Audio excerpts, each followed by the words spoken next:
Hello welcome back to Megha kitchen. Today మన special కాదు, very special recipe. అదేంటో చూసేద్దామా? తాటి ముంజల పాయసం. మీరు ఎప్పుడైనా తాటి ముంజల పాయసాన్ని టేస్ట్ చేశారా? లేదా? అయితే వెంటనే ఈ రెసిపీ ఎలా ప్రిపేర్ చేయాలో చూసి మీరు కూడా నేర్చేసుకోండి. ఇప్పుడు దీని ప్రాసెస్లోకి వెళ్ళిపోదాం. దానికంటే ముందుగా కొత్తగా స్టార్ట్ చేసిన మా ఈ న్యూ ఛానల్ని సబ్స్క్రైబ్ చేసుకుని వాళ్ళు ఎవరైనా ఉంటే ఇప్పుడే సబ్స్క్రైబ్ చేసుకుని సపోర్ట్ చేయండి. అలాగే పక్కనున్న బెల్ ఐకాన్ని కూడా యాక్టివేట్ చేసుకోండి. ఇప్పుడు దీని ప్రాసెస్ని స్టార్ట్ చేసేసుకుందాం. Let's start. ముందుగా ఒక 1/2 లీటర్ పాలని తీసుకోండి. ఈ పాలన్నిటిని కూడా బాగా మరిగించుకోండి. నేను ఈ పాలని ఆల్రెడీ కాచిన పాలని తీసుకున్నాను. ఈ 1/2 లీటర్ పాలల్లో ఒక 1/4 లీటర్ వరకు వాటర్ పోసుకోండి. ఇలా వాటర్ పోసుకొని ఈ పాలన్నీ బాగా మరిగించేసేసుకోండి. ఇలా పాలన్నీ బాగా మరుగుతూ ఉన్నప్పుడు ఇలా పొంగొస్తుంది కదా, ఇలా పొంగొచ్చి బాగా మరుగుతున్నాయి కదా, ఒకసారి దీనన్నీ ఇలా కలిపేసేసుకొని దీంట్లో మనం ఇంగ్రీడియంట్స్ని యాడ్ చేసేసుకుందాం ఒక్కొక్కటిగా. ఇప్పుడు దీంట్లో మనం ఫస్ట్ ఆల్రెడీ కొంచెం కడిగి పెట్టుకున్న సగ్గుబియ్యాన్ని ఇలా సన్న సగ్గుబియ్యం తీసుకోండి. ఈ సగ్గుబియ్యం బాగా వాష్ చేసేసుకుని దాన్ని ఒక 1/4 కప్పు వరకు తీసుకోండి. ఈ సగ్గుబియ్యం అన్నీ వేస్తూ కలపన అవసరం ఏమీ లేదు, ఒకేసారి ఇలా వేసేసుకోవచ్చు.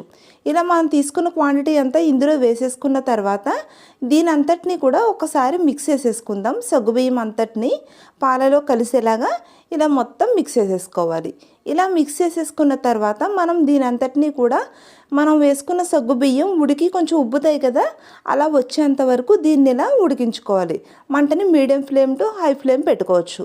ఇప్పుడు చూసారా, మనకి కొంచెం సగ్గుబియ్యం ఉడికే టైంకి అడుగున ఉన్నవన్నీ కూడా కొంచెం పైకి తేలుతున్నట్టు వస్తున్నాయి. ఇలా పైకి తేలితే మనకి మ్యాక్సిమం ఉడికిపోతాయి. ఒక్కసారి మనం చెక్ చేసుకుందాం సగ్గుబియ్యం ఉడికినాయో లేదో. ఒకసారి తీసి చూసుకుందాం. ఇలాగా చూసారా, ఉబ్బిపోయినాయి, ఆల్రెడీ ఉడికిపోయినాయి మనకి. ఇలా సగ్గుబియ్యం అంతా ఉడికిపోయిన తర్వాత ఇప్పుడు దీనిలో మనం షుగర్ని యాడ్ చేసుకుందాం. దీనికి ఒక 1/4 కప్పు వరకు షుగర్ తీసుకుంటున్నాను. ఈ షుగర్ని కూడా ఈ పాలల్లో ఇలా వేసేసుకోండి. ఇలా వేసేసుకున్న తర్వాత దీన్ని కూడా ఒక్కసారి మిక్స్ చేసేసుకోండి. మనం తీసుకున్న పంచదార అంతా కూడా కరిగిపోవాలి. ఇలా కరిగిపోయేంత వరకు ఒక్కసారి 2-3 నిమిషాలు ఇలా కలిపేసేసుకోండి. కొంచెం పంచదారగా త్వరగానే చక్కగా కరిగిపోతుంది. ఈ తాటి ముంజలు ఎక్కువగా మనకి సమ్మర్లో దొరుకుతూ ఉంటాయి కదా, అలాగే తాటి ముంజలు శరీరానికి చాలా చలువ చేస్తుంది. ఇలాంటి తాటి ముంజలతో చక్కగా ఇలా వెరైటీ రెసిపీస్ని కూడా అప్పుడప్పుడు ప్రిపేర్ చేసేసుకోండి. చాలా బాగుంటుంది. నేను చేసిన తాటి ముంజల పాయసం చాలా బాగుంది. మీరు కూడా ప్రిపేర్ చేసుకోండి. ఇప్పుడు లాస్ట్ అండ్ ఫైనల్గా మెయిన్ ఇంగ్రీడియంట్ తాటి ముంజలు. ఈ తాటి ముంజల్ని ఇలా ఒలిచేసేసుకుని దీన్ని ఇలా చిన్న పీసెస్గా కట్ చేసుకోవాలి. ఇలా కట్ చేసుకున్న ఈ తాటి ముంజలన్నిటినీ కూడా ఇప్పుడు మనం ఈ పాలల్లో వేసేసుకుందాం. మనకి సగ్గుబియ్యం ఉడికిపోయింది, అలాగే పంచదార కూడా కరిగిపోయింది కదా. ఇవన్నీ రెడీ అయిపోయిన తర్వాత ఇలా లాస్ట్ అండ్ ఫైనల్గా ఈ తాటి ముంజల్ని ఇందులో వేసేసుకోవాలి. జాగ్రత్తగా వేసుకోండి, ఎక్కువగా ఉన్నాయి కదా, పాలు పైకి చిందుతూ ఉంటాయి మనం వేసుకునేటప్పుడు. సో జాగ్రత్తగా మీద పడకుండా ఇలా వేసేసుకోండి. ఇవన్నీ ఇలా ఇంగ్రీడియంట్స్ అన్నీ వేసేసుకుని తాటి ముంజలు కూడా వేసేసుకున్న తర్వాత దీని అంతటిని ఒక్కసారి ఇలా మిక్స్ చేసేసుకోండి. ఇలా మిక్స్ చేసుకుని జస్ట్ ఎక్కువసేపు ఏం అవసరం లేదు, ఒక్క 5 మినిట్స్ కొంచెం స్లో ఫ్లేమ్లో ఉంచుకోండి. కొంచెం స్లో టు మీడియం ఫ్లేమ్ పర్వాలేదు.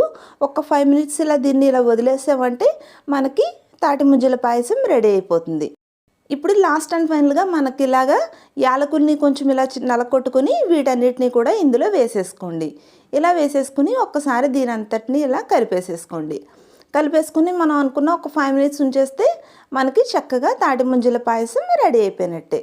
చూసారా, చాలా బాగుంది కదా, చక్కగా పైకి కూడా తేలుతున్నాయి తాటి ముంజలన్నీ మనం వేసుకున్నవి.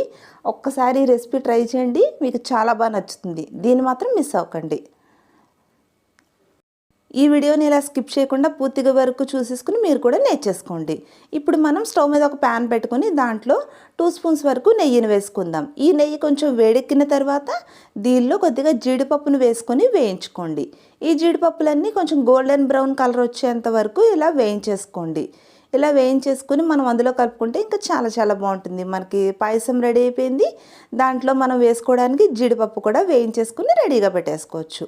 ఇప్పుడు వేగిపోయింది కదా, ఇప్పుడు దీనంతటినీ కూడా మనం ఇలా తాటి ముంజల పాయసాన్ని సర్వింగ్ బౌల్లోకి తీసుకుని దీంట్లో వేయించుకున్న జీడిపప్పును వేసేసుకుంటే మనకి పాయసం రెడీ అయిపోతుంది.